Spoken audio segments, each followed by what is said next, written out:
Okay, so let's look at considerations of a day-to-day planning. Now, these are just 7 that I feel really I just want to bring to the forefront in terms of mindset, in terms of planning out exactly what we're trying to achieve, understanding the bigger picture. First one is day-to-day might vary. So you might not be able to have the same structure for each day on a day-to-day basis. If you're a busy mum, if you're a busy dad, if you've got a side hustle, if whatever happens in your day-to-day life, and depending on other people's schedules and routines, you might have to plan your days around those things. So don't get fixated or obsessed with trying to have the same schedule every single day. Every day is most likely going to be different.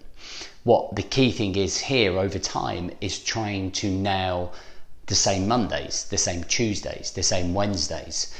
And you can do that by testing and adjusting different routines, different scenarios, and really just giving it a different perspective each time and seeing what works for you. Not every day goes to plan. That's just the way it goes.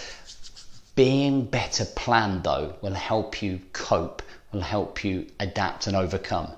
When you're not planned and a curveball comes along and punches you in the face, you then become very overwhelmed, anxious, chaotic. Having the plan allows you to breathe, let's look at a plan, let's make an adjustment, and let's replan. And that way you feel like you have more control over what's happening within your business and your life. ID peak energy times. Now during the day you're going to hit peak energy times, and I think this is something important for you to figure out is when that's going to be.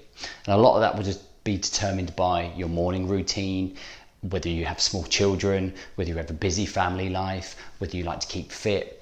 So we're going to make sure that we identify that so that we can utilize that period of time to be able to hit our number one priorities. All of the things that we've been working on, from the 10-year vision to the 12-year plan to the 12-week plan to the weekly plans, to using and utilizing our energy in the day to moving us forward to hitting those plans.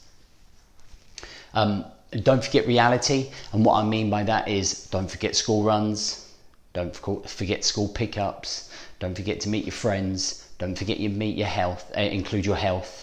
Don't forget cut-off times, start times, which we'll all discuss during this module. Less is more. Don't feel like you have to plan 100 things in a day, or realistically, a lot of people do a to-do list. Here's my 15 things that I need to do today. It becomes very overwhelming and stressful.